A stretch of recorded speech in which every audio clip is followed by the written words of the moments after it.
Hi guys, how are you? It's Kendall here. Wonderful to be here and wanted to share with you guys what you might expect being on our carnivore lifestyle at around the 180-day mark. So for me, I've just reached roughly 180 days, so 6 months of being a carnivore, and it was totally something I didn't ever think I would do. I've never been on a diet. I haven't really needed to. I've never wanted to. And I've always been one of those people that's always said, you need to have a bit of all your macros. You can't cut out, carbs. I was the carb girl, like you need to have your good carbs. And yeah, so here I am today, 6 months later, feeling the best I've ever felt in my life at 48 years young, soon to be 49. And with more energy and feeling stronger and better than I ever have in my body and then in my mind as well, and feeling really mentally beautifully healthy and clear and full of clarity, and I just feel like a whole new person. And I know there's a lot of people that can relate to that, but it's sort of the journey that you don't think you're going to go on. And I'm just blessed that I took the chance to do and try to do this carnivore lifestyle, and I absolutely love it. And it's brought so much great things to myself and my husband. And I just wanted to talk about what you might expect, because a lot of people start carnivore, and this being January being World Carnivore month, which is super exciting. I'm sure there's a lot of people that'll be experimenting and trying it, but I really honestly think to get the benefits from it, you really need to do it for 90 days, especially if you've got any health conditions where your body needs time to heal. It can take months, and like myself, autoimmune diseases, I've still got a little bit of psoriasis, and I'm now learning the signs and the foods and the things after 6 months that are working for me. And that's sort of what I was going to talk about today, to give you guys some ideas on and things to look for. So I think 90 days is a really good way to start. I think 30 days isn't really enough, but look, it's better than nothing. And as I've said before, even if you just start by cutting out the processed foods and eliminating, your seed oils and all that sort of stuff, which is pretty much in everything processed, you will feel like $1,000,000 compared to, what you've felt before. That's a great start. So some of the things I found was when I started, I've never been an overly big person. I'm only like 5'2". I'm quite petite. I've always worked out. So I find I've got quite a big hunger. I can eat a lot. I've always eaten nearly more than my husband, who's way bigger than me. Like he was double and a bit at my weight. And I've always eaten quite a lot. I've got a big appetite, which is good and bad. So for me, when I've started carnivore, I thought, wow, how am I going to do this? Like generally people say, 2 meals, everyone says different things, you listen to all these different people and fasting and all this stuff. I was like, I'm just going to eat like Dr. Ken Berry says until I'm comfortably full or comfortably stuffed, and I'm just going to listen to my body as much as I can. So eating intuitively, not worrying too much about anything else. And yes, the meals look a lot bigger because you ideally you want to eat until you're full. So you're not eating what you used to eat, like a little tiny piece of, a palm size of meat, and you're not having vegetables or carbs or anything. So you do need to eat more, and it takes a little bit of time to work that out. So I was always fairly hungry and I could eat a lot. And I started my carnivore journey by eating when I used to eat, which was sort of first thing in the morning when I was off to do my school run or whatever, which would be 7 o'clock at the latest. I had to leave at 7:30. So I'd still try and eat something, even if it was just a couple of eggs or eggs and bacon, something quick. And then I would try and have something again at lunch and then dinner. So I was sort of doing more 3 meals. And then I gradually realized my body was obviously getting fat adapted, and, I didn't have a lot of fat I don't have a lot of fat on me for my body to use as the energy. So I've got to make sure I'm having the fat, which I realized. So I was having a little bit of butter. I was making the brown butter bites and having them in the freezer, and in before my workouts at like 5 in the morning, I was having a brown butter bite because I knew I needed that energy to sustain me for my exercise and for running around and working. And that, you know, I was playing around with doing that as well. So you're going to find, depending on your activity levels, your weight, what your goals are with carnivore, like why you're doing carnivore, which is a really big one. If you've got health issues or autoimmune or anything like that, you're going to find you really need to listen to your body. And so over time, you know, I've moved from the 3 meals to 2 meals, and I can pretty much go till about, most days till about 10 o'clock is when I start to eat my first meal. So maybe my last meal is usually around 6, sometimes 7, and then there's no set thing depending on our schedule and how hungry I am. And then I'll have, you know, maybe a snack in the day if I need to. It might be a boiled, like I had a couple of boiled eggs today, or a little tin of sardines, and then I'll have dinner, usually around 6. But it depends. If you sleep in, you start a later, you know, on a weekend or on a holiday, you might sleep in, your whole day, you know, blows out by a few hours, which is what I did today. It's a holiday here. And, you know, it changes. So you just got to listen to your body. I think the best advice is listen to your body, and your body will tell you when it's hungry, and make sure you eat enough. So my husband, when he started, he wasn't really that hungry at all at the start. He had obviously more fat on his body. He's lost over 20 kilos in the last 6 months, which is amazing. And he feels incredible. His joints are healing. He can do all these things, which is fantastic.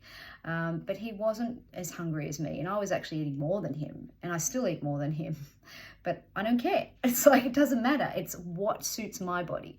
So at the moment, he's now lost all that, just as an example, lost that fat. And now he is finding he is getting more hungry because he's fat adapted, and now he needs to have the fat, extra fat, to use as energy. So you'll find you'll go through different stages, but I think my top tip would be listen to your body. Don't worry about how much you're eating, especially at the start, and just go with that. And obviously you want to drink a lot of water. You know, you're having a lot more protein and a lot more fat. Make sure you're drinking your water. I didn't bring my drink bottle, but I struggle to drink a lot. I've always struggled to drink a lot. So I have a water bottle that has little markings on it, and it has the hours on it. So it starts at 8 a.m. and finishes at 4. So I know I think it's 750 mils. So I know for the day I need to drink 2 of those, which is about 1.5 liters. I like to drink 3, but I generally drink between 2 and 3. And, you know, obviously, again, listen if you're thirsty. And then I also like to have every now and then some electrolytes. So when I'm sweating more, if you're in hot conditions, if you're exercising and getting sweaty, if you're getting any headaches, if you're having trouble going to the toilet, eliminating, and having trouble, you know, not pooing, basically, add some more salt in as well. So your electrolyte imbalance may be a little bit out. So I like to use the Element ones, which are unflavored. There's no sugar in them. And that, you know, tops up the sodium, magnesium and potassium, which is often can be a bit out of balance. So that's another good tip. I do recommend doing that. It makes a big difference. And going back to elimination, I know there's people out there, I had like irritable bowel. There's so many different reasons why people have issues. My husband was the opposite. He was going to the toilet all the time. So he and I are very different in the way our bodies worked. But a lot of it comes down to oxalates as well, which I think I need to do another whole video on. Oxalates and, you know, having the fiber, and everyone says you've got to have fiber, you've got to have vegetables. I'm still getting it from people now. And that just binds me up. It bloats me up. It doesn't help at all. So when you're doing carnivore, we're eating meat, and we've got this bioavailable nutrients and nutrient dense food, and your meat contains everything we need in it. We don't need all those things for the nutrients, and it's all about bioavailability and how the body takes those nutrients in, and it couldn't be any better with meat. And obviously you sometimes need to add in liver and other things, and your omega-6s and all those sort of things with your fish and your all that stuff. But when you are having that, your body's absorbing so much of it, there isn't any waste. There isn't any of the bulk and the junk that you used to have when you were having the vegetables and the fruits and the processed stuff. So you're not going to be eliminating as much. So therefore, I wouldn't worry about it. Because for me, I've always been, oh, I need to go to the toilet. It's been this long. Now I just don't worry about it. My body will eliminate when it needs to. If I'm really struggling, a tip I have is add more fat. You might need a little bit more fat in your body just to help get things moving a little bit. So a little bit more butter, adding a little bit of butter to your food, that sort of thing, and even a little bit more salt. Salt in your food is good as well. But don't worry about that. But oxalates too, like how they can affect your body and what they do. I've been reading this book when I was away on toxic superfoods. This is a brilliant book by Sally Norton. She's not a doctor, Sally Norton. And Dr. Chafee interviewed her a while back, and I saw the interview and I actually got the book. This is a fantastic book if you want to learn about what oxalates are, how they work, how much you should have, all that stuff. I mean, obviously carnivore, we should be having really hardly any, zero oxalates, because you're not having the fruits and veggies. But even things like having a tea or a coffee, like today I let myself have a treat. I had a coffee, we went for a walk. It's a holiday weekend here, and I thought, no, I'll have a coffee, and just with a little bit of milk, no sugar. And or I have a green tea every now and then, but it's still got oxalates. So now I know it's about 20 milligrams of oxalates for a tea or a coffee, which is okay. It's low, but ideally you might want to have zero, depending on how your body deals with them. So that book really explains it really well. So it's a great one to look up, but I might do another video on that later. Sorry, I'm sweating. It's very hot here. So that's one thing to bring up, the oxalates, but I think that's another whole topic. Also, something else I learned, you might have, if you're starting to get any like sniffles or runny nose when you're eating certain foods, this could happen from the histamines in certain foods. So I just learned that recently. I noticed, I wasn't paying attention to what I was eating, but I did hear from one of the people I follow on Instagram that eating more processed meat, so cured meats, like your bacon or your pepperonis or salamis, all that sort of stuff, cabana, that can often cause, it's got histamine effect, adds histamines into the body. So if you're getting a runny nose or sniffling, it could be from that. So that's another one to keep in mind. And once again, it's all about listening to your body, experimenting with the food, finding out what works for you and what doesn't work for you. And the other one I was going to talk about was eating out. If you're going to eat out, a really good thing, especially when you're starting out, is research what's going to be at the restaurant if you can, and find out if there's something there that you will be able to eat. So I usually look them up online, have a look at the menu. These days we've got the fantastic advantage of being able to look everything up online generally, or make a phone call and find out. Same thing if you're going to someone's house. Ask them if you can bring something. You could bring a platter of, meats and eggs, or, chicken or something, and just explain that you are, for health reasons or whatever you need to say, just having an elimination diet, and you're just focusing on having meat and water and that sort of thing. So it gives them an idea of what's going to happen when you arrive, and you can deal with it before you get there. The last thing I was going to talk about was people probably will be judging you a little bit, and especially when you get over a certain mark, over the 30 days, or people are going to be saying, when are you going to start eating vegetables? When are you going to start eating fruit?